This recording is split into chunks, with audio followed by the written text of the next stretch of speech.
Buenos días tenga usted hoy en donde sea que nos está viendo, en su casa o en las redes sociales. Hoy es lunes 8 de septiembre del año 2025. Ha concluido o concluye hoy en esta medianoche, menos que algo excepcional pase, concluirá el TPS para más de 50,000 compatriotas que residen con este beneficio en Estados Unidos desde hace más de 25, casi 30 años. Vamos a ver cómo lo maneja el gobierno. Hay que prepararnos para el retorno de los compatriotas. Este también es su país y aquí debemos acogerlos con toda la alegría de quien recibe a un hermano que vuelve a casa. El día de hoy vamos a hablar sobre campañas políticas. Estamos ya en la recta final de las elecciones de noviembre y esta primera semana de campaña presidencial nos deja 3 relatos nítidos sobre qué país somos y hacia dónde quiere empujarnos cada candidatura. Pero también nos muestra un vacío común sobre consignas vacías, sombra de confrontaciones y la falta de propuestas concretas. Trixie Moncada, la candidata de Partido Libertad de Refundación, entra a la carrera en una especie de plebiscito del actual gobierno, levanta la bandera de salvar lo público y desde ahí ordena su oferta: justicia tributaria para corregir privilegios, defensa de los servicios estatales como sinónimo de soberanía y una épica de continuidad con la refundación. Su tono es de resistencia y choque. Habla de pueblo versus élites, con la promesa de una mano dura contra la corrupción. El problema que tiene en este tema particularmente, y de eso hablaremos hoy también, es que ella dirigió toda la iniciativa de negociación de la Sisi, de la cual no hay resultados concretos hasta el momento. Lo cierto es que no depende la Sisi de presidencial, las reformas tienen que hacerse también desde el legislativo, pero ella sigue prometiendo algo que no tiene capacidad de cumplir. Nasri Tito Afura, del Partido Nacional, intenta bajar la temperatura ideológica que caracteriza esta campaña y sube la apuesta gerencial. Es un hoy o nunca como marco para hablar del empleo que nace de la inversión privada, de descentralizar recursos para las alcaldías y de ejecutar obras sin gritar. El tono de Afura es sobrio, municipalista, de casco de construcción y plan en mano. Su desafío es doble: traducir ese guión en metas medibles, proponer un tema de seguridad, inversión, infraestructura con cronogramas y presupuestos, y a la vez administrar el ruido de los señalamientos que persiguen todavía al Partido Nacional y su propia trayectoria como edil capitalino. Salvador Narrala, en el otro lado, ahora del Partido Liberal, enmarca su campaña en una cruzada abiertamente anticomunista, coqueteando incluso con el libertarismo tan común ahorita en Argentina, tan de moda en Argentina.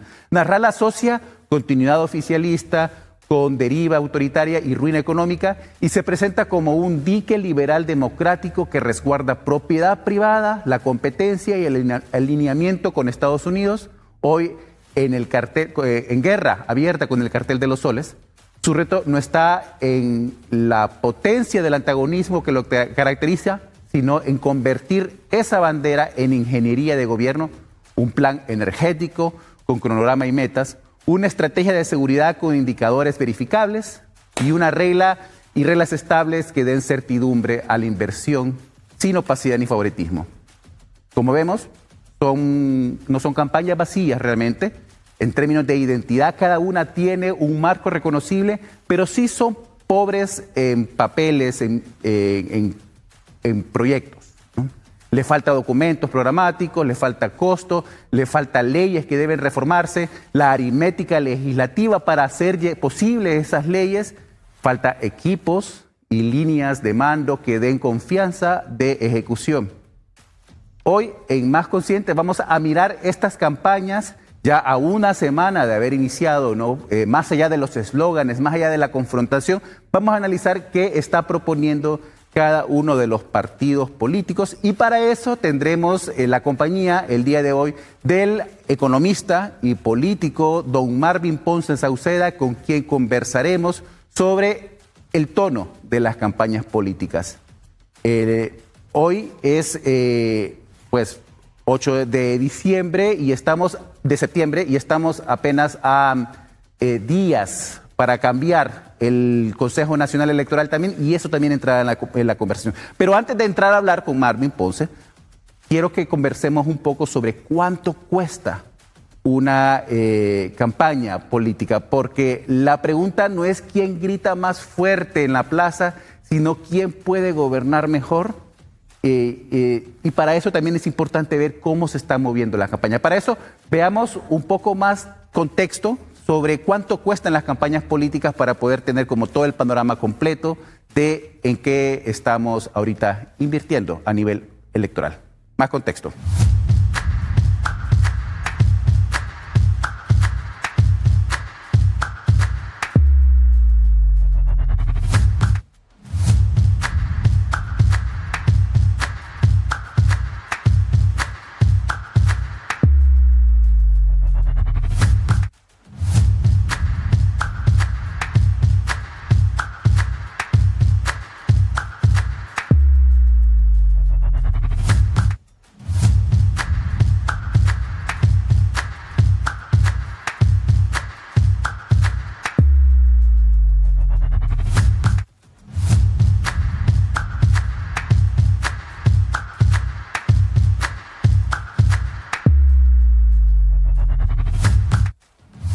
Estamos en Más Consciente de ICN Digital. Hoy estamos hablando de las campañas políticas de los tres candidatos principales, los tres partidos principales, y vemos que obviamente la publicidad es una parte importante de esta campaña. No es solamente qué es lo que se dice, sino cuánto se repite, cuánto se anuncia, cuánto se presenta en redes sociales, en televisión, en radio, ¿no? Todo eso que usted está viendo constantemente en los medios de comunicación tiene un costo económico que alguien debe de pagar. Alguien tiene que pagar todos estos anuncios. Pero veamos cuánto cuesta a nivel de campañas políticas esta campaña. Veamos ahorita, vemos cuánto cuesta anunciarse, por ejemplo, en horario estelar, y vemos que un spot de televisión, este es un promedio que hicimos basado en los costos de las principales cadenas de televisión, de radio y de internet, para poder sacar un promedio. Hay unos que irán más alto, otros que irán más bajo, pero más o menos un spot de televisión de 30 segundos en horario estelar, esos son los horarios donde más audiencia tiene, viene costando aproximadamente entre 26.000 y 30.000 lempiras por anuncio de televisión. Pero en internet, que es lo que tenemos aquí en la gráfica, en internet un spot viene costando alrededor de 8.000 a 13.000 lempiras diarios, ¿no? Eso es lo que cuesta cada vez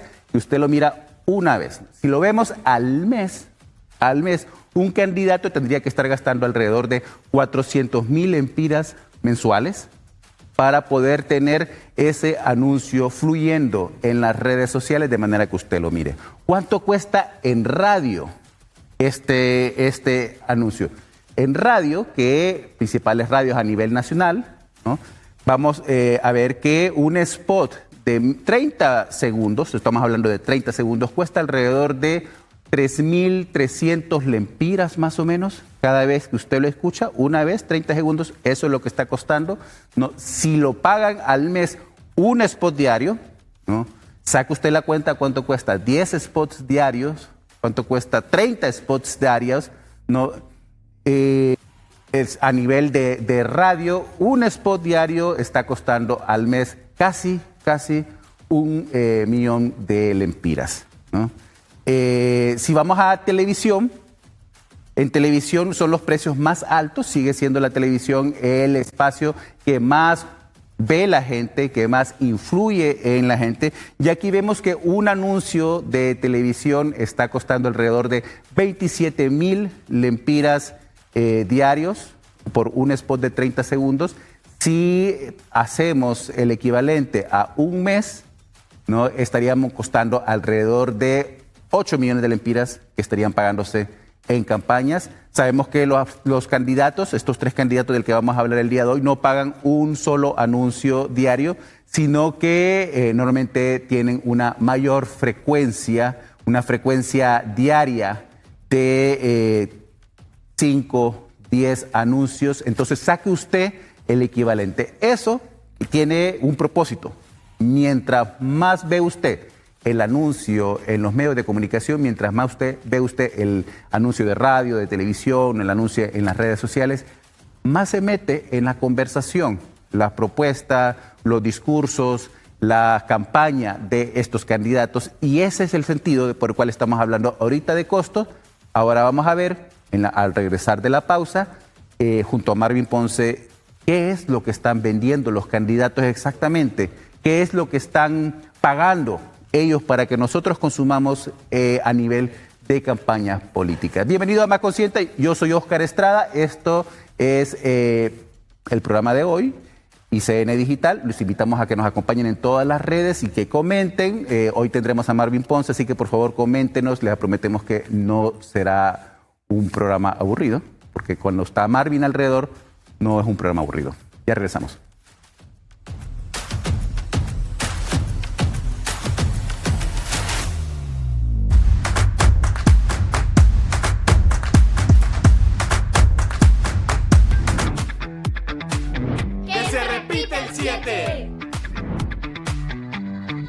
Que se repita el 7. Que se repita el 7. El 7 de la suerte de Banco de Occidente está de regreso para hacerte ganar, con más de 7 millones en premios. Abre tu cuenta o incrementa tus ahorros con 700 lempiras o más y gana premios semanales de 7,000, 70,000 y hasta 700,000 lempiras. Si con tus ahorros quieres ganar, que se repita el 7. Banco de Occidente.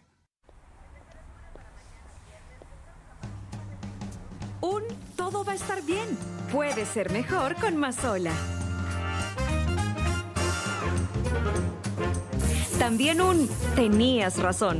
Y claro, unas tostadas, unas papas, unos hotcakes, unos tacos, un pastel, unos tamales, una pasta. Todo puede ser mejor con la calidad de los productos Mazola, que te acompañan en la cocina y cuidan tu corazón.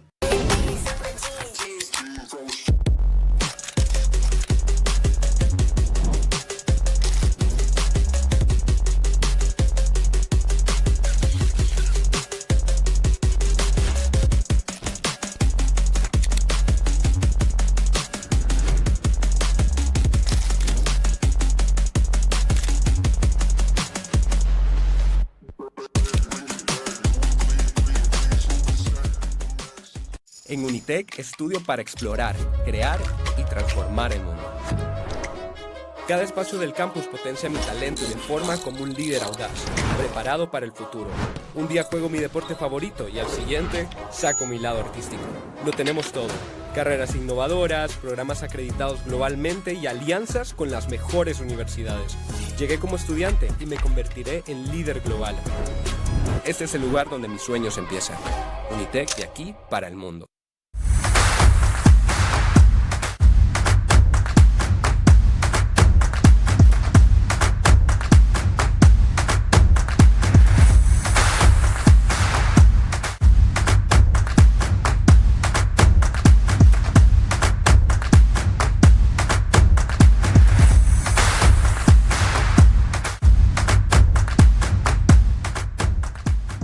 Gracias por continuar con nosotros. Esto es Más Consciente de ICN Digital. Yo soy Óscar Estrada y hoy estamos hablando sobre campañas políticas. Esta mañana nos acompaña el buen amigo, el popular Marvin Ponce, quien para mí es un orgullo y un honor tener aquí en este programa. Buenos días, Marvin, ¿cómo está usted? Buen día, Óscar Estrada. Un placer saludarle a usted y al canal por tener toda esta posibilidad de compartir esta experiencia periodística y como escritor y como comunicador de las ideas que están circulando en el país. Y para dar una idea de quién es Marvin Ponce, más allá de los memes y de los videos que usted haya conocido en redes sociales, él es sociólogo y economista, dirigente social de la vieja data, de la izquierda clásica ya de los años 80 y figura polémica de nuestra vida pública. Fue diputado en 2 ocasiones por Unificación Democrática y tras su paso por el Congreso Nacional trabajó como asesor en Casa Presidencial durante el gobierno de Juan Orlando Hernández.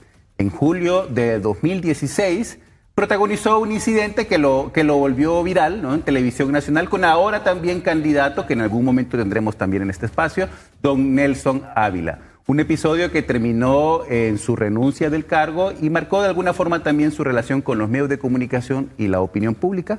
Más adelante sabemos que don Marvin y don Nelson terminaron contentándose, afortunadamente, y ahora pues mantienen todavía una relación de amistad. Hoy vamos a conversar con don Marvin Ponce para poder tener un entendimiento desde su conocimiento, don Marvin, sobre campañas políticas, ¿no?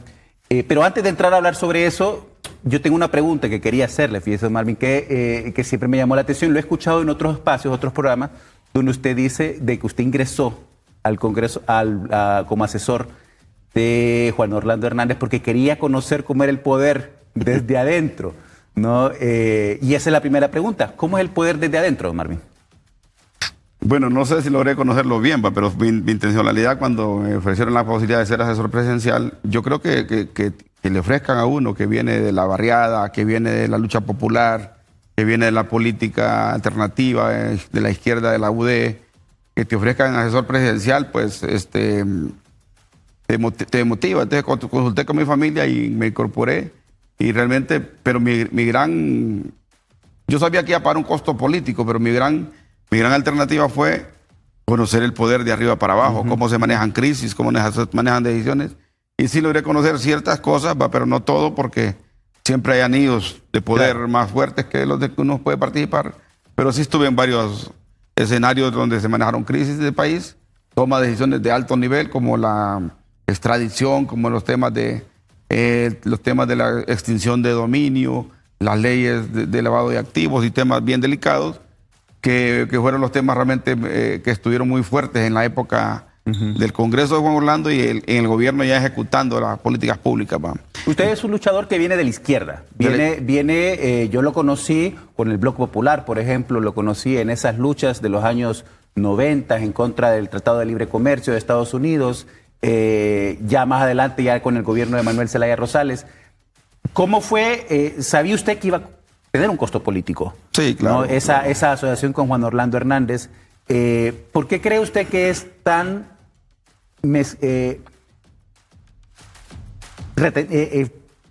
aprehensiva la izquierda hondureña en dejar que figuras como usted, por ejemplo, puedan tener una carrera más amplia, más allá de los espacios que ellos presentan? Bueno, es que la izquierda en los gobiernos militares, por ejemplo, tuvo un gran protagonismo. Así es. En los gobiernos de López Arellano, en los gobiernos, inclusive antes, cuando la huelga del 54, como estrategia de solución de conflictos, el Partido Comunista tuvo una vida plena en ese momento. Entonces, la izquierda no es que, la izquierda es importante que no pierdas tus ideas, puedes participar con cualquier actor, porque nosotros por lo menos teníamos una formación política, arraigado en nuestras ideas, estudiamos el materialismo científico, materialismo histórico, y mis luchas empezaron en el año 70 con la lucha por la tierra, por la colonia de San Francisco, donde yo nací, porque las tierras de Tegucigalpa fueron apoderadas por grupos económicos acá, y tuvimos que luchar por la tierra y logramos, inclusive como Partido Comunista, en aquel tiempo logramos conseguir aproximadamente instalar más o menos unas 412 colonias que no tenían casa, los sin casa, los sin techo. Lo logró el Partido Comunista, desgraciadamente nunca se supo de eso. Hay algunas referencias de eso y logramos luchar por la tierra en ese tiempo que no habían elecciones, estábamos en gobiernos militares. Y después, cuando me gradué en el Central, que era presidente del Frente de Acción Revolucionaria, y después me fui a trabajar a la UAN, al Bajo UAN a mis 17 años. Entonces, allá seguimos la lucha popular prolongada, ya con los campesinos, en la lucha por la tierra, en la lucha por la productividad, y también fuimos parte de la URP y de otros movimientos populares de alto nivel en el país. Entonces, la lucha de nosotros es de larga data, como decía el documento. Y de ahí en los 80, pues ya nos instalamos nuevamente en el país, aquí en Honduras. Después de que fuimos a estudiar fuera del país, venimos a trabajar con la CNTC, con el COCOCH, hicimos una gran carrera con los campesinos y después nos metimos a la política, fundamos el Partido Unificación Democrática y nos metimos a la lucha política y logramos con un partido pequeño participar en el Congreso de la República, y entonces esa lucha larga hace que participemos activamente en política y que desde nuestra perspectiva de formación política conozcamos cómo juega la derecha, cómo juegan los grupos de poder, cómo se juegan las elecciones. Pues aquí cuando hablamos de elecciones, Oscar, estamos hablando realmente por eso hay partidos grandes y chiquitos. Usted pregunte por qué hay partidos grandes y chiquitos. Sí. ¿Por qué Nelson Ávila se mira chiquito? ¿Por qué Chano se mira chiquito? Una cuestión de recursos al final, ¿no? Es cuestión de recursos. Sí. Y de estructura. Pero ¿no le parece interesante, don Marvin, que esa trayectoria que usted tiene, obviamente esa trayectoria de lucha popular, es lo que lo llevó a ser después diputado dos ocasiones con el Partido Unificación Democrática, que es un partido que surge precisamente de esa reincorporación de los comunistas a la vida política nacional, que fueron perseguidos durante los 80s, en los 90s son incorporados en la vida política gracias a un acuerdo con Callejas, ¿no? Es correcto. Sí, Callejas dio una gran apertura, independientemente de sus actos de corrupción en el tema político. Callejas dio una gran apertura a la izquierda hondureña, hizo traer todos los exiliados a Honduras, les dio apertura, les dio ONG, a nosotros nos dio el partido político, nos unió a cuatro izquierdas ahí que teníamos diferencias, éramos chiquitos. Porque Unificación Democrática no era una sola fuerza, eran varias fuerzas. Éramos cuatro, casi cinco fuerzas.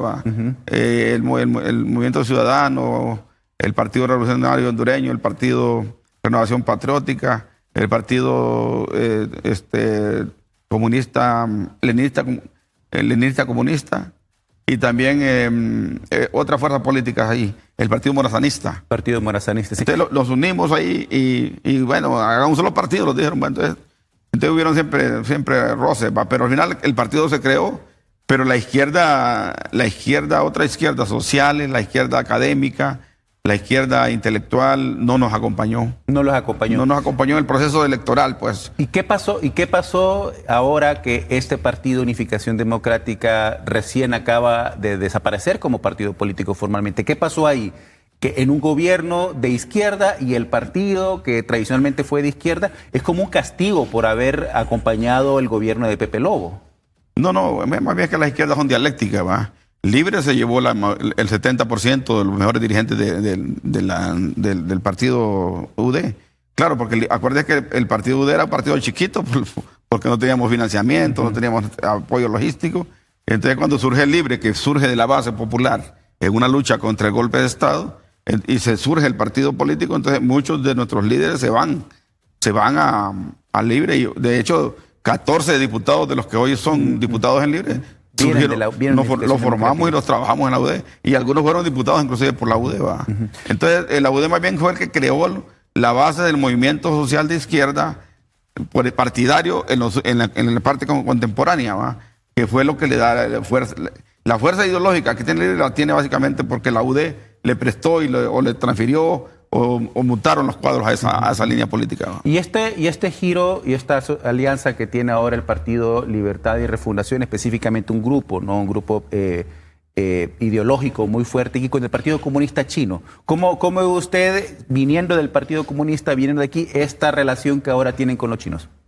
Bueno, nosotros como teníamos reuniones con el Partido Chino, éramos parte del Foro de Sao Paulo, participábamos en los foros del Partido de los Trabajadores en México. Fuimos aliados de Morena cuando se creó Morena. La UD era el referente de la izquierda. De todas esas posiciones las ocupó después Libre. Nos fueron desplazando, pues, porque nos acusaban de que nosotros estábamos apoyando el golpe de Estado, porque tuvimos que hacer una decisión. O seguíamos con el golpe o aceptamos el reto que nos hizo Pepe Lobo de hacer una reconstrucción y reunificación del país. Pero ¿cómo un partido político se va a oponer a la reconstrucción del país, a la reunificación de un pueblo, si los partidos políticos por excelencia son construir democracia? Pues entonces no podíamos quedarnos golpeados si había un presidente como Pepe Lobo, al cual le teníamos confianza por su pasado histórico en la misma izquierda, por el cual nos retó y nos metimos a ese barco político. Y lo que tenemos hoy es, gracias a lo que Pepe Lobo hizo con la reconstrucción del país, porque la dialéctica del golpe de Estado se terminó. Fue rodando hasta crear un partido político que fue la UD. Primero fue el Frente Nacional de Resistencia, que es el brazo político, ya casi muerto, por cierto. Sí. Y el brazo electoral, que es Libre. Entonces, ante ese esquema, nosotros nosotros tuvimos que ceder, pues. Y sobre ese esquema vamos a hablar ahora, don Marvin, cuando regresemos de la pausa. Conversemos un poco sobre ya las campañas políticas. Obviamente usted puede comprender muy bien. Marvin es una persona muy versada sobre este entendimiento de las distintas corrientes políticas y los distintos actores políticos que hay en el país. Todo eso vamos a conversar en la pausa. No nos cambien. Esto es Más Conscientes de ICN Digital. Y yo soy Oscar Estrada, hoy hablando con el amigo Marvin Ponce.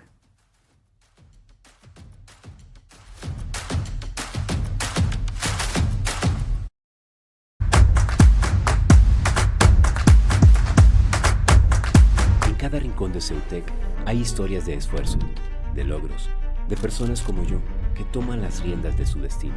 Porque aquí se trata de mi actitud frente a la vida, de estudiar con calidad educativa para obtener el título que quiero, de saber que voy a tener el empleo que busco, de estar en el lugar que merezco estar.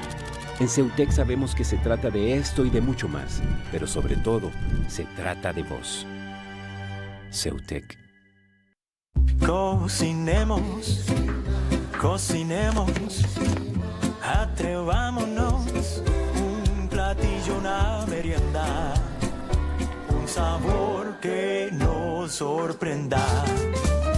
Cocinemos, cocinemos, con sabores hoy juguemos, cada plato una aventura. Cocinemos juntos. Crea, descubre y sorprende con Isima. ¿Y por qué tienes que sintonizar Analistas de la Noticia? Aberrante, una cosa jamás vista. La enemiga del trabajo, la enemiga del sueño, la enemiga del ocio. Una institucionalidad de justicia que nunca le hemos tenido. Recuerden, los analistas son ustedes y las personas que invitamos para analizar temas de interés nacional que construyen país, que buscan un balance, generar la opinión pública y además es un espacio abierto para todos. Siempre corremos por algo más. Nos movemos para cuidarnos o cuidar a otros. Es algo que compartimos alrededor del mundo en la Bimbo Global Race. Celebra nuestra 10ª edición este 28 de septiembre. Por cada inscripción, donamos 20 rebanadas de pan. Inscríbete en bimboglobalrace.com. Compartimos lo bueno.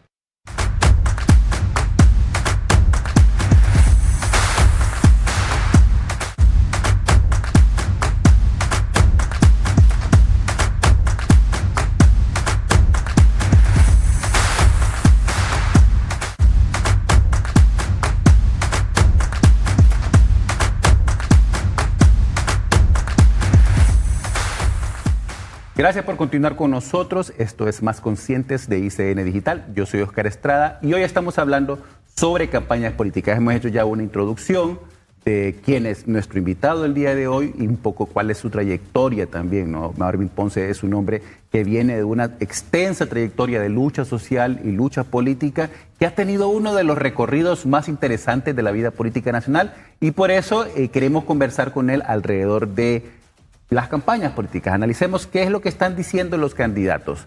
Les invitamos a que sigan nuestras redes sociales en @ICN Digital, ¿no? Ahí pueden enviarnos los comentarios que ustedes tengan también de este o cualquiera de los programas. Si no estamos en vivo, cuando usted envíe el comentario, pues en algún momento también buscaremos la forma de responderle. Don Marvin, Rixi Moncada actualmente es la candidata de la izquierda nacional con un discurso antiimperialista, con un discurso contestatario muy marcado. Pero ¿cuál es la trayectoria de Rixi Moncada de izquierda? Bueno, recuerda que el Libre se construye básicamente bajo tres esquemas básicamente. El esquema de los liberales en resistencia, que eran la gente que venía de del FIS ¿sí? al melismo. La izquierda social articulada en movimientos sociales, que también está bien debilitado, y algunas izquierdas intelectuales o de ONGs que se metieron a apoyar el tema de Libre. Rixi no viene de una corriente de izquierda. Rixi es una burócrata que viene de la fiscalía, de ser maestra, de ser abogada, inclusive fue abogada de un banco que quebró. En los 90, ¿no? Eso es lo que sí, el Bancorp. se le conoce por eso, ¿va? En la lucha revolucionaria, al ver usted la historia revolucionaria, Rixi no le aparece en los anales de la lucha revolucionaria en Honduras. De hecho, entonces, más bien Rixi, yo lo que veo que se ha radicalizado hoy más que nunca, después de que no viene de una corriente de izquierda. Rixi no fue la que se creó estudiando el materialismo dialéctico, el materialismo histórico, el 18 Brumario, el manifiesto comunista, las tesis de Marta Hernecker, o algo parecido. O aquella lucha política semiclandestina que se tenía en los 80s y 90s. Claro, ¿no? O venía tal vez de algunas corrientes, siquiera del M-Líder, digamos, que era lo más de izquierda que había en el Partido Liberal en aquel tiempo, que estaban los Reina. No viene de esa tendencia, pues. Entonces... ¿Y por qué asume ahora esta corriente tan confrontativa, tan polarizante de izquierda, ¿no? Porque en su presentación ella aparece como fundadora de la izquierda hondureña. Sí. Mire, estuvimos casi 4 meses y medio en las calles sin fallar ni un día. Ni un día fallamos. Durante el golpe de Estado. Durante el golpe de Estado. A ninguna marcha fue Rixi de esas 4 meses y medio. Las mujeres de calle, de alto nivel, por así decirlo, de las caras nuevas, era Beatriz Valle y Xiomara Castro. Xiomara llegaba en un carro al cierre del foro. Pero no se le puede negar. Xiomara estuvo allá, por ejemplo, en el Paraíso. Pero Beatriz caminaba con nosotros y así otras mujeres de la lucha. Pero Rixi nunca estuvo. En la presencia de Rixi nosotros nunca la vimos en la calle. Rixi aparece ya con la construcción del partido. Ya en el Frente Nacional de Resistencia nunca perteneció. Nunca fue actora, nunca fue activa. Lo único visible del golpe de Estado es que Rixi fue de las negociadoras en Costa Rica junto a otro equipo para poder renegociar la vuelta de Melba. Pero de ahí, en la parte de lucha popular de izquierda, no, más bien a ellos en el Talanga se les conoce como nacionalistas, ni siquiera como liberales. A los Moncada. A los Moncada se les conoce como nacionalistas. La hermana de Rixi, que es la abogada Nora Moncada, fue candidata a alcaldesa de Talanga en el año 2010, después del golpe. Se presentó como candidata a alcaldesa en el Partido Nacional. Entonces, el papá de Rixi es un gran nacionalista de data, ¿va? Entonces, bueno, pero sí, ella sí se incorporó a la corriente de Mel desde que venía el FIS, desde que venían el gobierno que se construyó con el poder ciudadano, venía ya con un planteamiento diferente, y sí, como ejecutiva sí fue buena. ¿Va? Pero los procesos de negociación. Pero ya como corriente de izquierda, nunca la vi. Por eso es que ella no sale, se ha radicalizado tanto que no puede salir de esa camisa de fuerza que se puso. Porque no tiene la base social. No tiene la base social para salir y para ver realmente dialécticamente ¿Y qué nos está los diciendo? pasos de una gran campaña política. ¿Qué nos está diciendo la campaña de Rixi a su juicio? ¿No? ¿Qué es lo que ella, cuando hablamos de vender el discurso político y que nosotros lo consumamos, qué es lo que ella nos está vendiendo? Usted, por ejemplo, es el mismo discurso de la campaña interna. ¿No? Yo pensé que el discurso airado de Rixi y con contenido ideológico fuerte de confrontación con los grupos de poder económico era para unir a Libre, ¿va? De cara al base, proceso electoral, a su base. Sí. ¿Va? Pero que una vez que terminara el proceso iba a ser mantener sus ideas, pero con un cambio estratégico. Que es lo normal en toda campaña política. Para llegar a otros actores, al voto independiente, al voto indeciso, al voto intelectual, al pequeño mediano comerciante, al taxista y a otra gente que también quiere votar. Que no necesariamente. Pero lo que nos está diciendo Rixi básicamente es un discurso básicamente centrado que hay que confrontar los 25 grupos económicos más fuertes de Honduras, porque esos no pagan impuestos. Y hay que confrontar también a las 10 familias que son las más poderosas del país, cuando esas familias han amarrado tanto el acatamal que soltarlo no es tan fácil. De hecho, en estos 4 años... ¿Y cree que funciona? Porque me pareciera a mí que la estrategia que ella y su equipo de campaña están desarrollando es de construir este enemigo común para poder polarizar y fortalecer su base. ¿Cree que está funcionando eso para atraer nuevos votantes, gente que no necesariamente es de Libre, que no necesariamente está formada políticamente? ¿La idea de estos 25 grupos económicos y estas de familia está funcionando? Es que fíjese que realmente esa lucha de clases, que era la lucha de la izquierda tradicional, ¿verdad? O clásica, como diríamos, la lucha de clases cambió, ¿verdad? O sea, queramos o no, cambió. Aquella lucha del obrero contra el patrono, el campesino, contra el terrateniente, la lucha del proletariado, contra la burguesía, todos esos discursos que vienen de nuestra formación política e ideológica han cambiado en la medida que han cambiado los medios de producción, en la que ha cambiado la tecnología, lo que ha cambiado realmente las desregulaciones laborales, las nuevas formas de empleo, el empleo tecnológico, el empleo más de servicios que fabriles en estos países sobre todo, ¿va? Cuando no hay empleo fabril es difícil crear una confrontación. Y no hay un proyecto entonces de reconstrucción económica tampoco. No hay un proyecto de reconstrucción de la economía. Se habla de rescatar lo público. Entonces en 3 años y medio de gobierno, casi 3 años, 8 meses de gobierno, el Libre se ha venido hablando de las 10 familias y no les ha tocado ni un pelo. Sí. Y persiste con ese discurso. Entonces, y la gente realmente no se siente identificada con ese discurso. La gente que trabaja en la maquila, su problema no es el jefe, el dueño de la maquila. No. Su problema es que le paguen a tiempo. Su problema es que le paguen bien. Podrá querer aumento salarial, podrá querer seguridad, podrá querer transporte. Los problemas son los que se ven endeudando, la gente son de las deudas con los bancos, pero su patrono no es el problema. En las empresas de comida rápida su problema no es el dueño de las comidas rápidas. En los grandes medios de comunicación su problema no son los dueños de los medios de comunicación para el periodista o para los técnicos. Su problema es otro. O sea, no es un problema de ver a aquel como explotador y a yo como explotado. Pues. Ya no se ve así. Entonces, Ricci sigue con un discurso realmente, con el materialismo histórico. Pero una versión bien acartonada. Bien acartonada, enraizada en tocar un problema de 10 familias.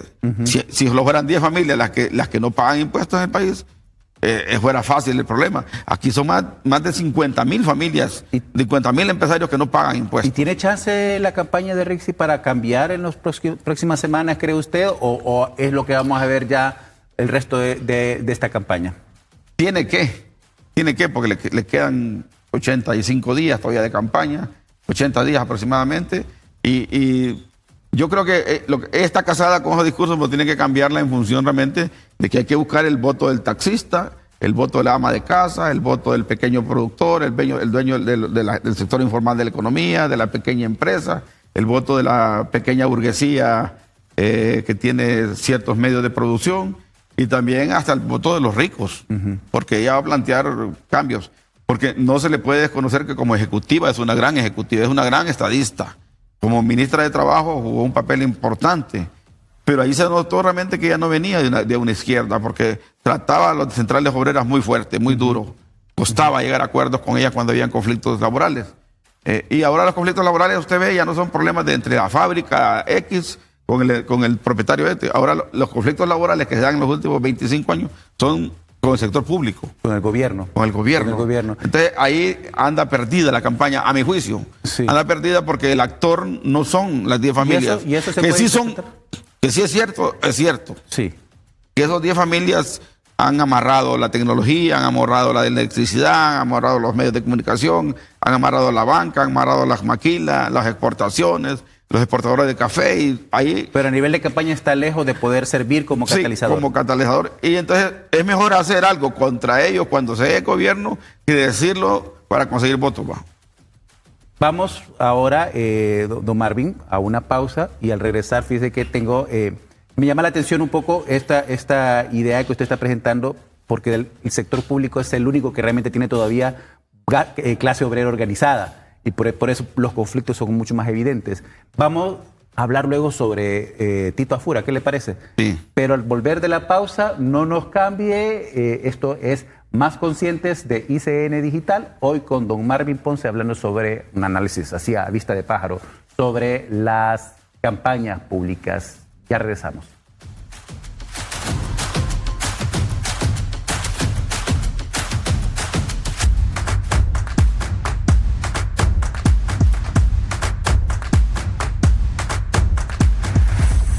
En un mundo donde la información fluye a una gran velocidad, ICN es una nueva voz que define cómo te mantiene informado.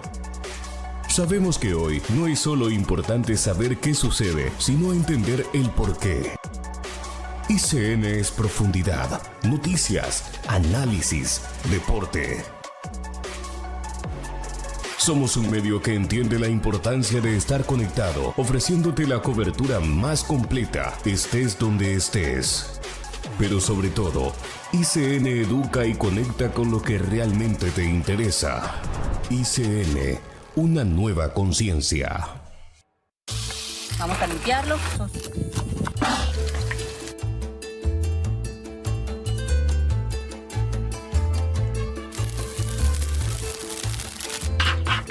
Aquí la vaporera en trozos. Riquísimo. A probar. Y al sartén. Recordemos que la comida se hizo para disfrutarse y la receta para compartir.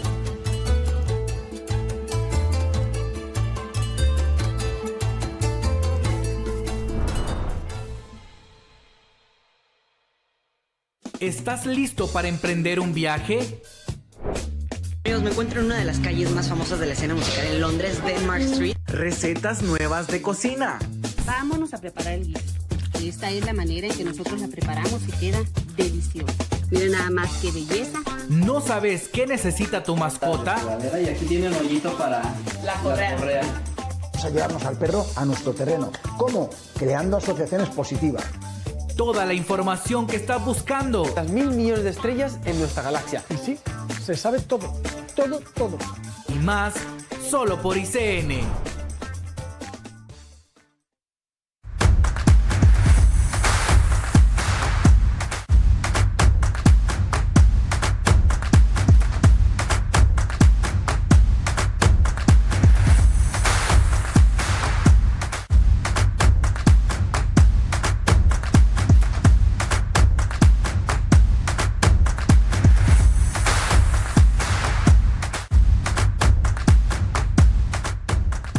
Gracias por continuar con nosotros. Esto es Más Conscientes de ICN Digital. Yo soy Oscar Estrada y estamos hablando esta mañana sobre las campañas. Estamos haciendo una lectura a vista de pájaros sobre las 3 campañas principales. Escogemos estas 3 campañas no porque desconozcamos los otros 2 candidatos, sino porque hasta donde nos dicen las estadísticas, hasta donde nos dicen las encuestas, uno de estos 3 será el futuro presidente de este país y en ese sentido pues tenemos que conocer un poco qué es lo que nos dicen, qué es lo que no nos dicen, en qué está fallando y cómo se va a ir moviendo estas campañas políticas en estas semanas que vienen y nuestro compromiso como medio de comunicación es acompañarlo a usted que nos está viendo en la lectura de esta campaña. Don Marvin, usted conoció personalmente a Tito Asfura cuando estaba usted como asesor de Juan Orlando Hernández y en el Congreso Nacional también, ¿no? Sí, lo conocimos desde cuando él salió a la política como un candidato a regidor, alcalde primero, pero ahí quedó como regidor, entonces lo conocimos ahí, pero ya lo conocimos con propiedad cuando fuimos compañeros diputados y cuando él fue ministro del FIS. Y lo hemos conocido después en pláticas ya que el gobierno también lo conocimos, ¿no? Con más propiedad cuando era alcalde de la capital. Cuando era alcalde de la capital. Imagino que el conflicto, el estigma todavía muy fuerte del Partido Nacional con todos los escándalos de corrupción sigue cargando en gran medida al partido. ¿Cómo cree usted que está manejando don Tito Asfura esos escándalos de su partido y los que él mismo tiene también de su trayectoria, de su antecedente como edil capitalino? Sí. Mire, hay dos visiones. Una, que el Partido Nacional, en el Partido Nacional, el fuerte no es el candidato, sino que el fuerte es el partido. Que es distinto al Partido Liberal, que el fuerte es el candidato y no el partido. La base que tiene el Partido Nacional es la que hace presidentes, no es tanto la figura. Pero Tito es una figura emblemática dentro del partido por varias razones. Una, porque tiene un recorrido como en el poder local de Tegucigalpa como regidor y como alcalde con una gran cantidad de obras, no inauguraba obras, tiene carisma para relacionarse con la gente, además tiene también capacidad de trabajo, pero sí eso le da fuerza a él como persona dentro de un partido fuerte. Pero ese partido fuerte, como gobernó 12 años, también está cargando una serie de lastres políticos. Todavía no se logra desprender de eso, ¿no? Sí. En primer lugar, un partido que por estar 12 años en el poder el Partido Nacional así como se hizo obra pública de gran calidad, porque la podemos revisar, también hubo actos de corrupción de alto nivel, de alto nivel, y el gran chongo fuerte del Partido Nacional fueron los hospitales móviles, que él es un lastre que viene cargando en cada discusión y campaña política. Y también el tema que siempre estuvo ahí, pero nunca se quería discutir y nunca se quiso discutir por fuerza, era la narcopolítica. El financiamiento de narcotraficantes a campañas políticas, a todos los partidos, pero en el Partido Nacional se vio más porque ahí ya tenemos sentenciados y gente, hasta el expresidente Hernández está guardando prisión por esos temas. Entonces, esos temas de la narcopolítica y de la corrupción, esos son los grandes lastres, son los que no garantizan todavía el triunfo de Tito. Son los que lo van a detener para poder crecer y llegar a ser presidente. ¿Y cómo lo está tratando él? ¿Cómo ve usted que está tratando él y su campaña? ¿O solo lo está obviando para que no lo toquen? Sí, en el Partido Nacional hay una serie de conflictos internos, o por así decirlo, peleas políticas, pero que las saben manejar, porque el Partido Nacional tiene una vieja guardia todavía fuerte, que está ahí, y Tito está trabajando con ellos. Tiene una estrategia de campaña bastante generada en el empleo, pero el problema de corrupción, yo me imagino que Tito lo va a enfrentar con una decisión de lucha contra la corrupción y con funcionarios, con una nueva generación de nacionalistas dirigiendo el gabinete de gobierno si llegara a el poder. Ya los que estuvieron con Juan Orlando y con Pepe podrán ocupar otras posiciones, pero no precisamente los puestos de primera línea, porque Tito va a querer exhibir un Partido Nacional renovado, a otras caras, a otras figuras, a figuras más jóvenes o a figuras menos cuestionadas. Y vemos un poco que es la gente que lo está acompañando. Claro, también. sí, entonces, pero sí también hay un sector medio del Partido Nacional que tiene mucho poder, que es el Juan Orlandismo, que se ha ido, pues, ahora están con Tito, todos, porque son los diputados tipo Tommy Zambrano, Reinaldo Sánchez, que son jóvenes, pero con una gran experiencia político-electoral y con grandes estrategias que vienen de estar de 3 gobiernos, tomando decisiones. Fueron formados desde jóvenes. Durante tanto Pepe Lobo como tiene a los Mario Pérez, tiene a los Toño Rivera, tiene a David Chávez y una serie de liderazgos fuertes que están ahí. Entonces Tito tiene que jugar también con esos liderazgos, que también algunos están apostando a que Tito no gane porque dicen podemos perder, porque Tito va a crear un partido con una nueva generación y nos puede dejar por fuera. Entonces, hay algunos que han estado en ese conflicto, pero yo creo que preferirían ellos que Tito perdiera. Hasta hace 6 meses todavía andaba la línea ahí, pero creo que ya Tito ha ido logrando articularlos a todos. Inclusive el último era David Chávez. David Chávez dijo la última vez que apoyaba a Tito, pero no a Juan Diego. Por lo menos ya moldeó un poco. Ya moldeó un poco. Su tono. Porque también esos temas han sido bien conflictivos. Pero sí, la oferta electoral de Tito se ha avanzado básicamente en el empleo, en la unidad, y sobre todo Tito plantea la cuestión de volver a la normalidad. Vemos que hay un interés de la campaña de Tito Afura de no confrontar abiertamente al partido de gobierno. Hay un interés de no polarizar la campaña. ¿Cree usted que eso resuena con la base nacionalista y con el electorado? ¿O le gana puntos o le quita puntos? Sí, lo que pasa es que alguna gente quisiera que Tito saliera a pelearse con Rixi, a pelearse con Mel, a pelearse. Pero Tito no es de ese estilo. Y en segundo lugar, el Partido Nacional no tiene la autoridad moral en este momento para pelear cuestiones de corrupción, de narcotráfico, el único tema que ha cuestionado el Partido Nacional, que sí le ha impactado, es la ineficiencia del gobierno, que hay mucha incapacidad en el gobierno, porque no se ve realmente mucho neófito en el gobierno tomando decisiones equivocadas. Pero en los temas ya gruesos, entonces Tito dice, ¿para qué vas a salir a pelear yo si me van a dar con un palo otra vez de regreso? Porque tenemos una carga fuerte. Ese lastre que trae Tito, entonces Tito mejor no hablo y voy a hablar en la campaña para presentarle al pueblo soluciones, pero yo no voy a estar confrontando como pasa. Porque le sacan la bandera de los como pasa narrarla todos los días, tirando la candela a Mel, tirando la candela a Xiomara, tirando la candela al otro.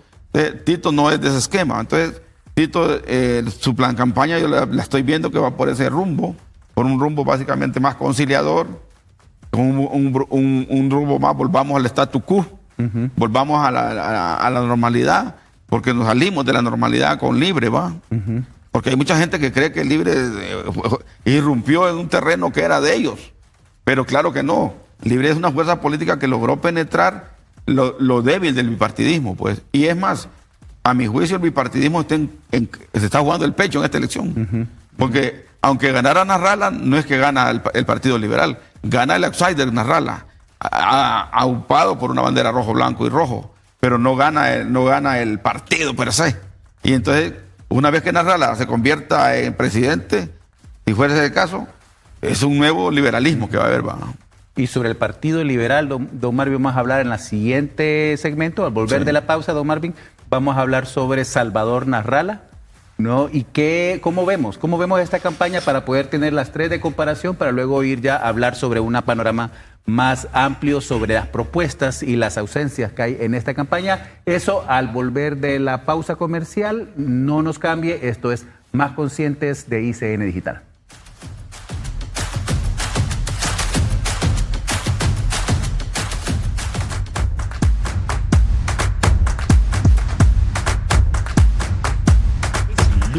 ¿Y aún así estás feliz? Porque cuando viajas, se nota. Nueva tarjeta de crédito Atlántida Destinos. La tarjeta que convierte tus compras en viajes. Porque te ofrece hasta 4 megapuntos por tus compras. Seguro de viaje, auto y asistencia médica en el extranjero. Acceso a salas VIP y mucho más. Solicítala hoy y participa por un viaje doble en crucero por el Mediterráneo. Son 3 ganadores. Banco Atlántida. Imagina, cree, triunfa.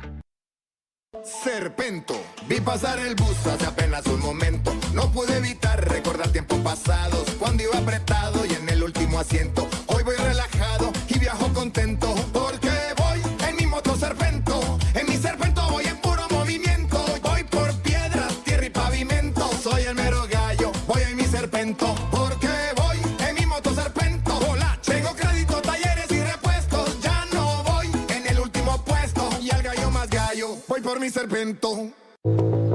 Siempre corremos por algo más. Nos movemos para cuidarnos o cuidar a otros. Es algo que compartimos alrededor del mundo en la Bimbo Global Race. Celebra nuestra 10ª edición este 28 de septiembre. Por cada inscripción, donamos 20 rebanadas de pan. Inscríbete en bimboglobalrace.com. Compartimos lo bueno.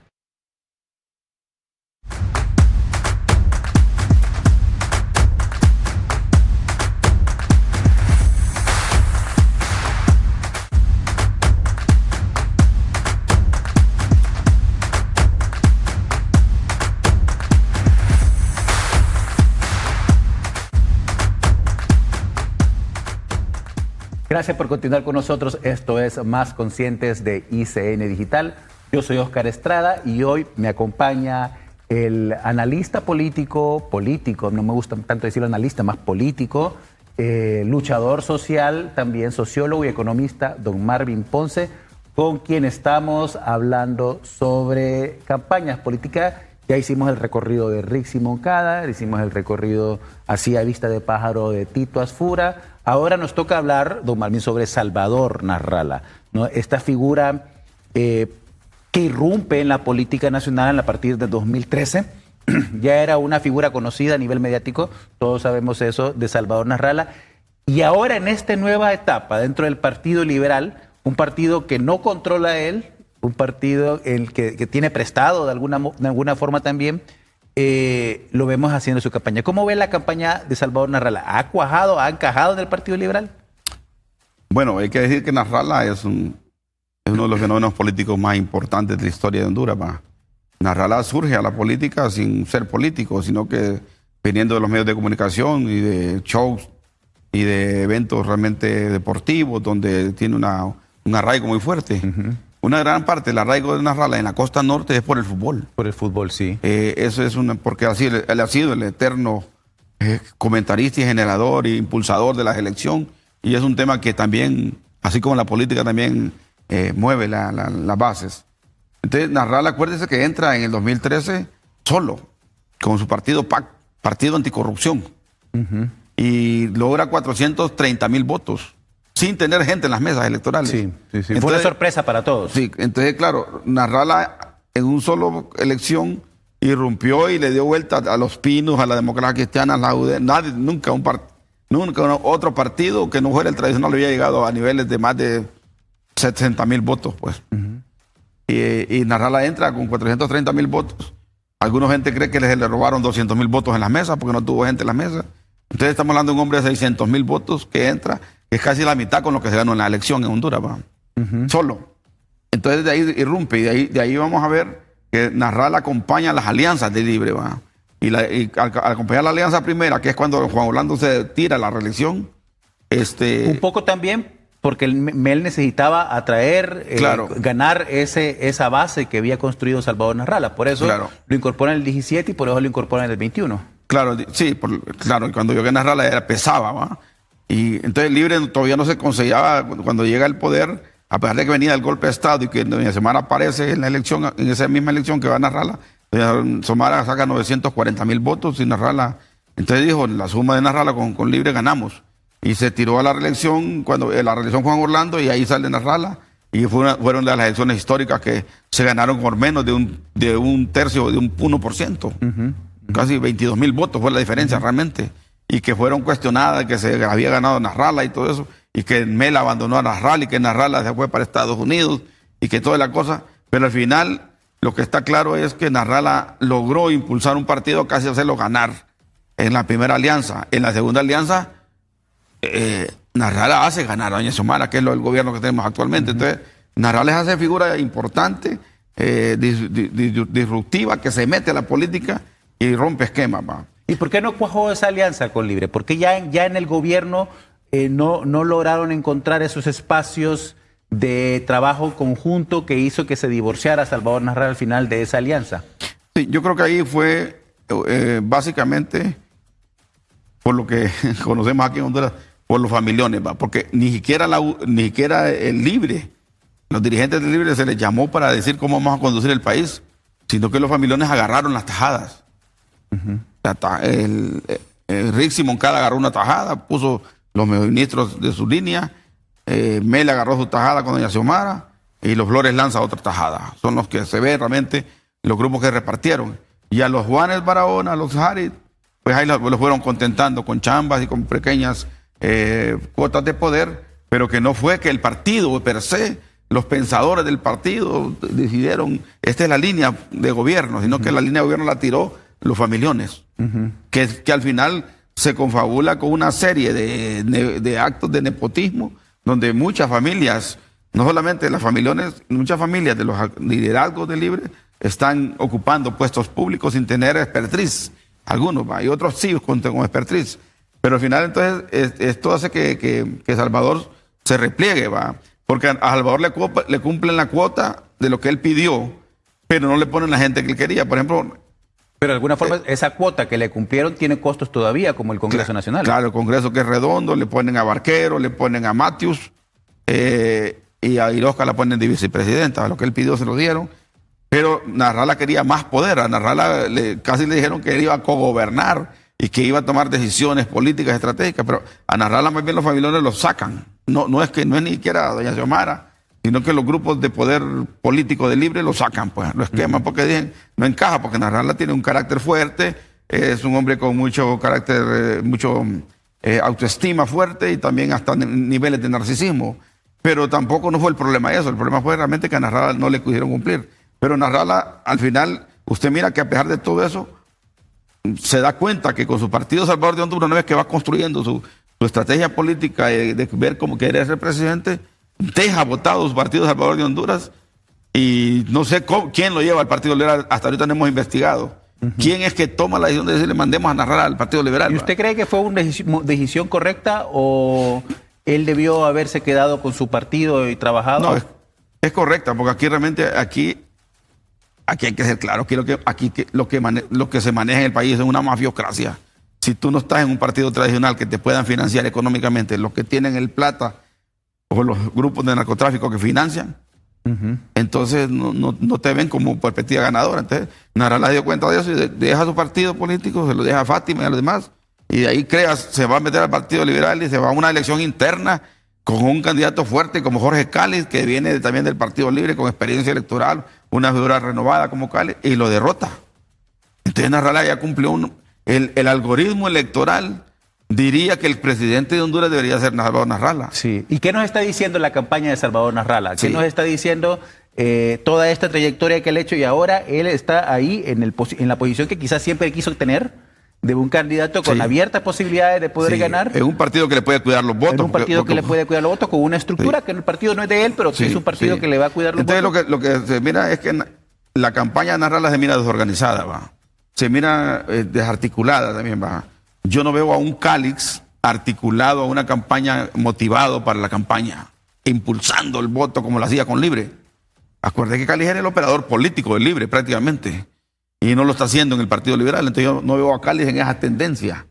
Y Cáliz es la segunda fuerza política del Partido Liberal después de Nasrallah. Si nos vamos a los resultados de las internas. Los resultados electorales. Entonces, Luis Zelaya no quiere participar, va, está más alineado con la línea de Mel. Doña Maribel es fuerte, pero es una voz importante, pero no tiene fuerza de base. Entonces yo siento que hay un poco de descoordinación en la campaña, porque no es lo mismo manejar un partido PSH que manejar un partido tradicional de 120 años que tiene mañas, que el regional de allá de La Paz juega de un lado, el de Chulteca de otro lado. Esos cacicazgos regionales son los que dirigen los partidos tradicionales. Y son los que todavía no han logrado cuajar. Entonces Nasrallah todavía no ha logrado entender que esos líderes, esos caciquitos, y esos caciquitos se alían entre cachurecos y liberales en los pueblos para quebrarse al otro. O para meter a unos y meter a otros, porque si son 7 diputados, a veces lo importante es que los 2 caciques vayan saliendo de primera y le van dando espacio a los demás. Entonces Nasrallah no ha logrado, a pesar de toda esa fuerza, y la debilidad que yo le veo a Nasrallah es lo que no ha venido construyendo el Partido Liberal, porque ha venido en caída, es cómo construye una estrategia de defensa del voto. ¿A quién con seguridad le voy a mandar las credenciales? ¿A quién le voy a mandar el pisto para el día D? ¿Qué garantía me dan aquel dirigente regional y que me va a manejar las credenciales bien y que... ¿Y el nivel de contenido, don Marvin? Porque las credenciales se venden todavía, va. Todavía. Claro. Incluso las del Partido Liberal. Sí, claro, se venden. Si a alguien le dan 500 credenciales, vende las suplencias y se queda con las propietarias. Entonces manda uno a la mesa y el otro lo vende.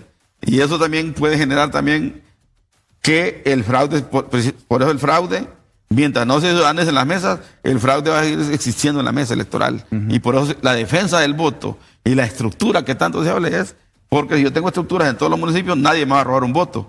Pero si me falta alguien en la mesa electoral y saqué 80 votos, ahí me los van a robar los otros dos partidos. La mesa sigue siendo el lugar donde se resuelve todo. Vamos a ir a otra pausa, don Marvin, y al regresar... porque faltó hablar de la propuesta de Nasrallah, vamos. Sí, y al regresar vamos a hablar de eso, el punto de la propuesta que nos queda todavía pendiente, pero además el costo. ¿Quién paga estas campañas electorales? Porque estamos hablando de millones de lempiras que tienen que tener disponibles para poder costear estas campañas. Eso, al volver de esta pausa, es Más Conscientes de ICN Digital. Yo soy Óscar Estrada, no nos cambia.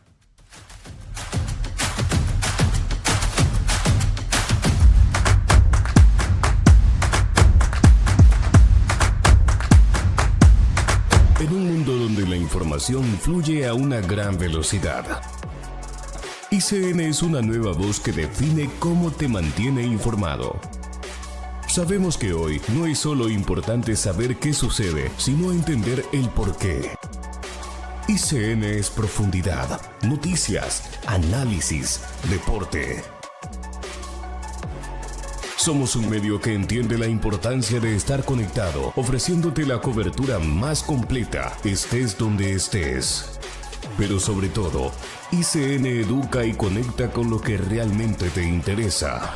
ICN, una nueva conciencia. ¿Estás listo para emprender un viaje? Amigos, me encuentro en una de las calles más famosas de la escena musical en Londres, Denmark Street. Recetas nuevas de cocina. Vámonos a preparar el guiso. Esta es la manera en que nosotros la preparamos y queda deliciosa. Miren nada más qué belleza. ¿No sabes qué necesita tu mascota? Y aquí tiene un hoyito para la correa. Vamos a llevarnos al perro a nuestro terreno. ¿Cómo? Creando asociaciones positivas. Toda la información que estás buscando. Las 1000 millones de estrellas en nuestra galaxia. Y sí, se sabe todo. todo.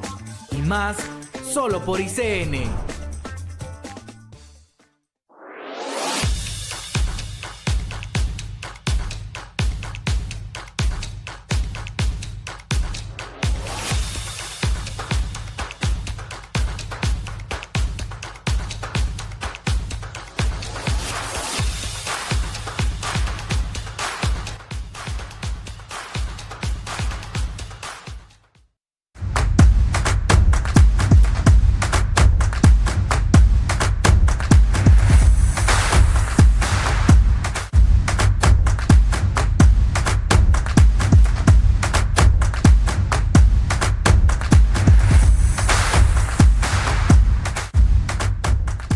Gracias por continuar con nosotros. Esto es Más Conscientes de ICN Digital. Yo soy Oscar Estrada y hoy estamos haciendo un panorama de esta primera semana de campaña política, qué es lo que nos están diciendo, cómo nos lo están diciendo, por qué los candidatos se están moviendo de la forma que se están moviendo. Y tenemos con nosotros al señor Marvin Ponce como invitado con quien estamos conversando sobre eso.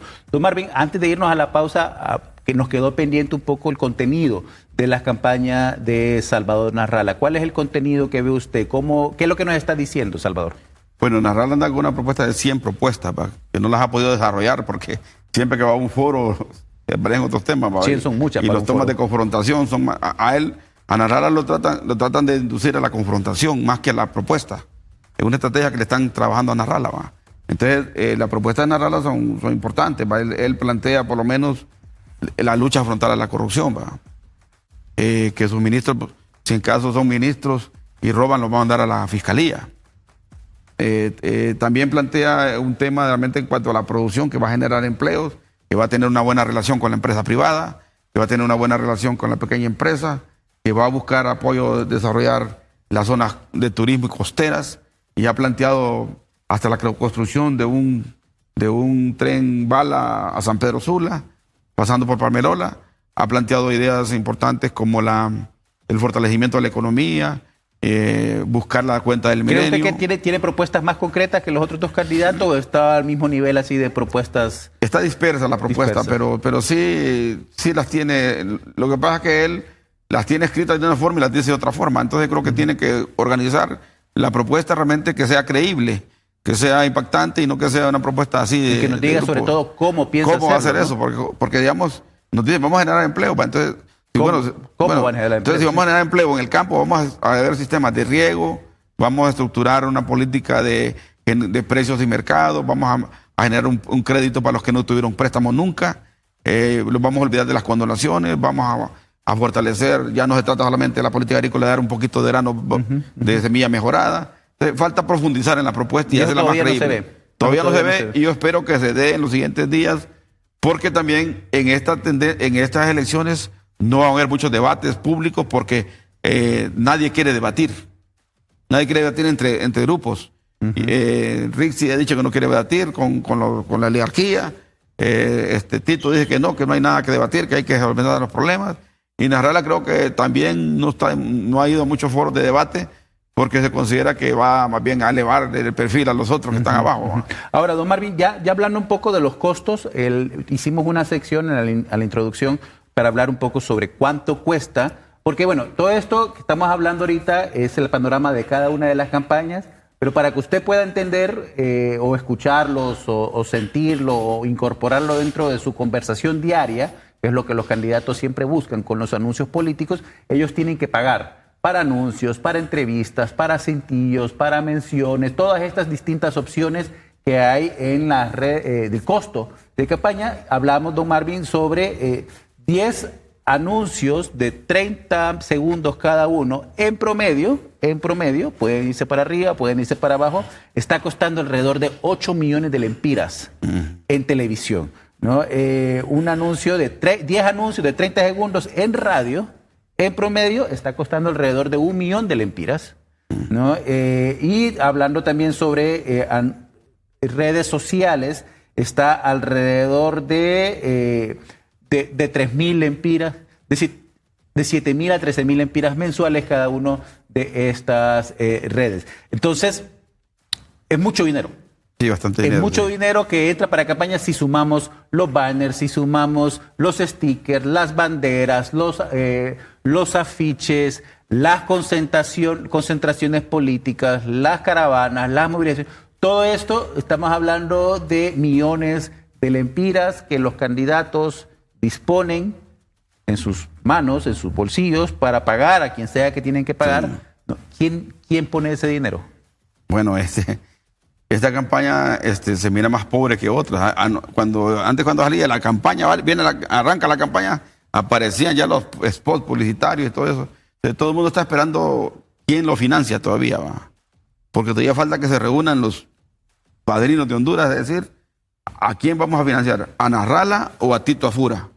¿Quién lo garantiza mejor concentración y seguridad jurídica, como dicen los empresarios, convivencia entre empresarios y gobierno, mantenernos nuestros privilegios? ¿Y por qué no me incluye ahí a Rixi? ¿No lo están considerando también en esos espacios? No, bueno, es que Rixi sí tiene también sus grupos económicos, claro que sí. Claro, tiene creo que el grupo económico lo jefea Juliet Handal, coordina una serie de empresarios que son los que financian a Rixi, ¿va? También. No todo, estamos hablando de todo, ¿va? Pero lo que pasa es que los que se van a reunir no están contra Rixi, ¿va? Los grandes sienten temor de que Rixi nacionalice, privatice. Ese discurso del Rixi ahuyenta inclusive hasta que la financian.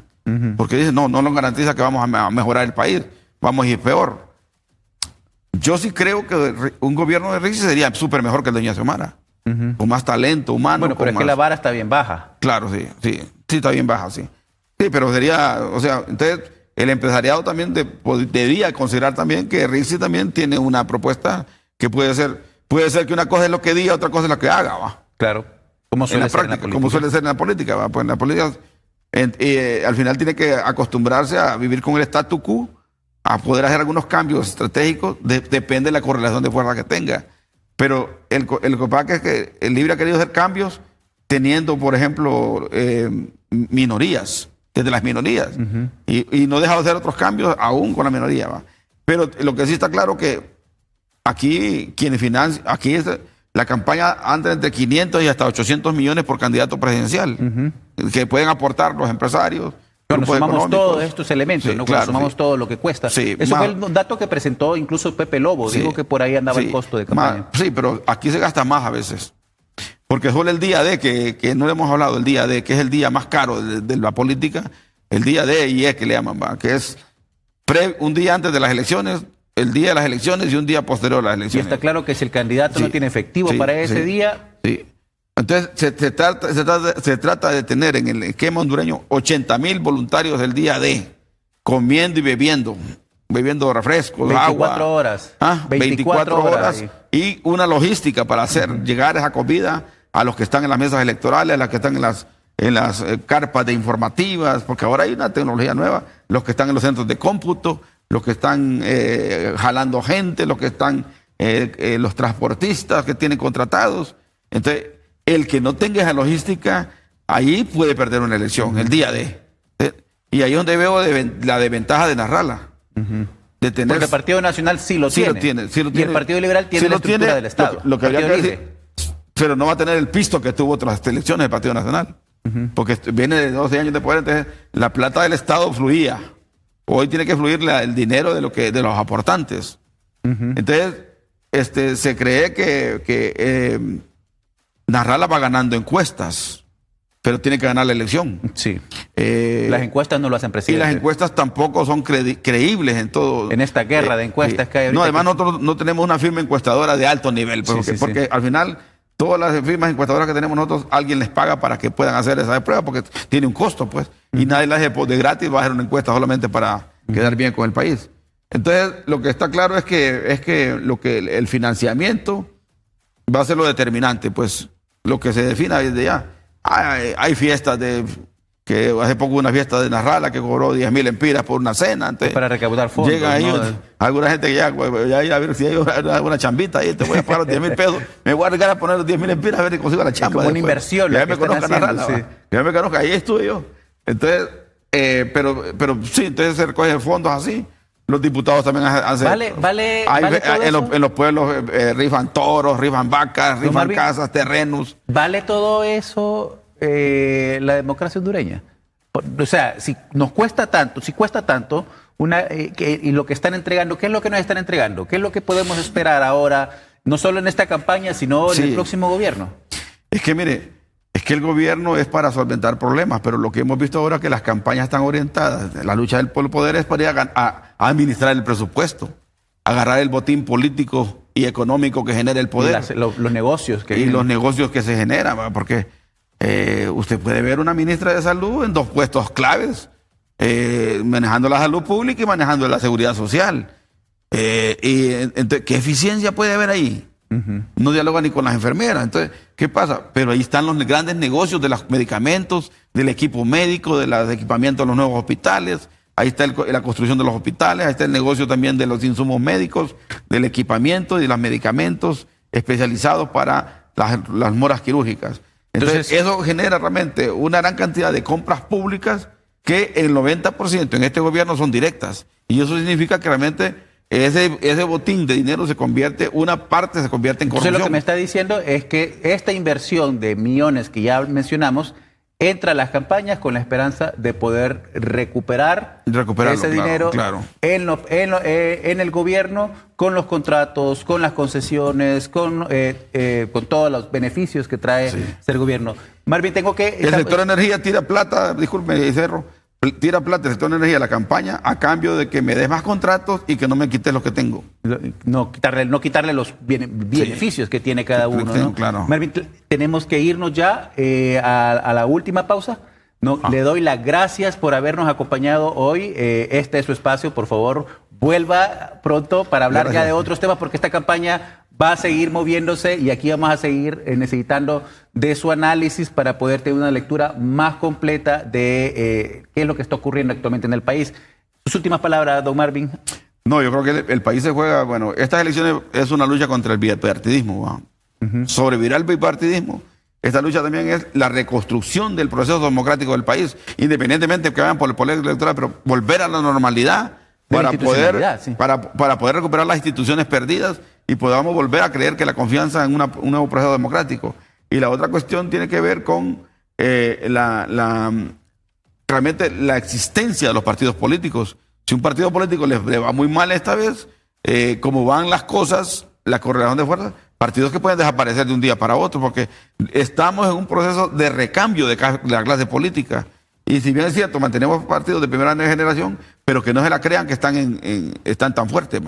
Posiblemente aparezcan nuevas capas de liderazgos en el futuro cercano, porque realmente se está jugando un punto de quiebre en la política hondureña. Realmente, si volvemos a la normalidad o seguimos con el continuismo de libre de un gobierno de izquierda para poder guiar este país. Pero el problema que se tiene con la izquierda es que hay poco diálogo. Y ese poco diálogo ha generado realmente más contradicciones que acuerdos. Y entonces el peligro de la democracia es que si no se dialoga sobre los grandes problemas nacionales del país, entonces fácilmente vamos a estar derrochando tasas de seguridad, tasas de cualquier cosa, cualquier cantidad de impuestos disfrazados, fideicomisos por aquí, fideicomisos por allá. Porque se eliminaron algunos fideicomisos, otros siguen operando como fideicomisos y siguen robando dinero. Muchas gracias, don Marvin. Marvin Ponce con nosotros en esta mañana en ICN Digital, el espacio Más Conscientes. Agradecemos su compañía y al regresar, no nos cambie, todavía no hemos terminado, falta todavía un bloque más en el cual daremos las conclusiones y veremos un poco por dónde van estas campañas y qué podemos esperar para estas semanas que vienen. Ya regresamos.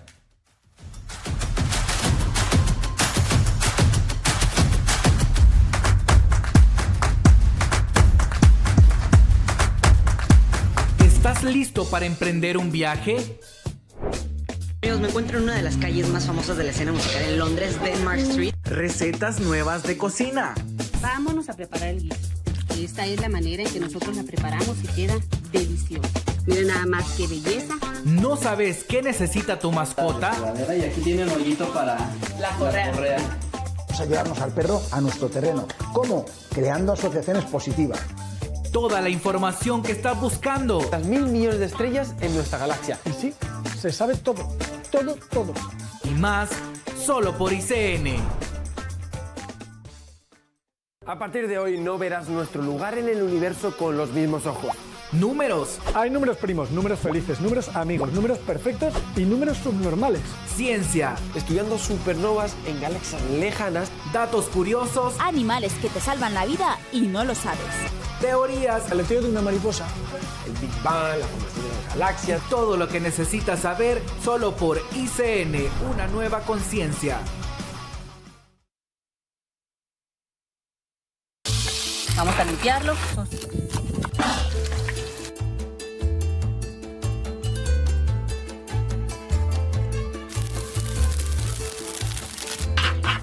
Aquí la vaporera en trozos. Riquísimo. A probar. Y al sartén. Recordemos que la comida se hizo para disfrutarse y la receta para compartir.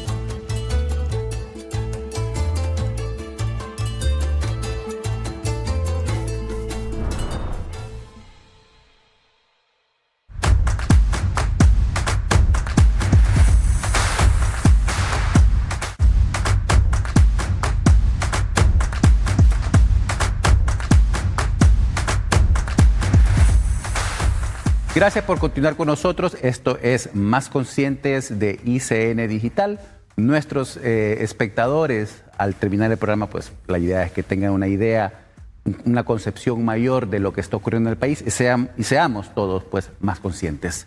Para cerrar, volvamos a la pregunta incómoda del principio: ¿qué compran los candidatos cuando pagan campañas y qué recibimos nosotros a cambio de eso? ¿No? En lo esencial, compran tiempo. Segundos en las franjas donde usted enciende el televisor, repeticiones que convierten una idea en costumbre, la ventana precisa del noticiero que sigue desde hace años. También compran silencio relativo a más presencia en prime time, menos espacio práctico queda para el adversario y de esta manera también compran pues su atención. Junto al tiempo de pantalla, los candidatos compran el marco de la conversación, de qué hablamos en la mesa de la cocina. No pesa igual un spot clásico que un comunicado leído por un presentador, ni es lo mismo aparecer en entretenimiento que antes del segmento de economía. Todo eso tiene costos en una campaña política. La entrevista comercial y los reportajes pagados añaden una patina de credibilidad prestada al formato. En un mercado concentrado en televisión abierta y redes sociales, y radio a nivel nacional, ese marco decide el tema que entra en la conversación, en su conversación, en WhatsApp, en las redes sociales, en el taxi, en la parada de buses, ¿no? También compran el ritmo. La política no solo necesita argumentos constantemente, sino que necesita cadencia. 10, 20, 30 salidas en un día construyen un pulso que ordena el ánimo de lo político. Hoy empleo, mañana se habla de seguridad, pasado mañana se habla de energía. La saturación de los medios de comunicación no garantiza la verdad, pero sí instala memorias en usted, ¿no? Sostenido durante 90 días, ese ritmo va a crear la ilusión de mayoría antes de que ésta siquiera exista. La sensación de la inevitabilidad de un triunfo que empuja al indeciso a refugiarse en lo que suena más fuerte, en lo que suena más convincente. Esos son los anuncios que usted está viendo constantemente en la televisión y que vamos a comenzar a ver a partir de esta semana ya de una manera más constante. ¿Qué recibe usted a cambio? En el mejor de los escenarios,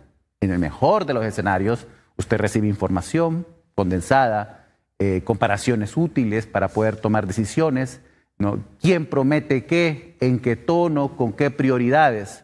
¿No? Recibe señales claras al lugar donde pauta, revela también a quién se busca, el tema que se repite confianza también, la urgencia de ese tema para el candidato, las generalidades delatan la carencia. A veces recibe certezas emocionales, seguridad, orgullo, enojo, que alivian al cansancio. Otras, apenas un eslogan que pretende reemplazar la realidad. El dinero revela la prioridad de los candidatos y a la vez sus límites. Quien pone millones en repetir una consigna debería poner también páginas para explicar un plan.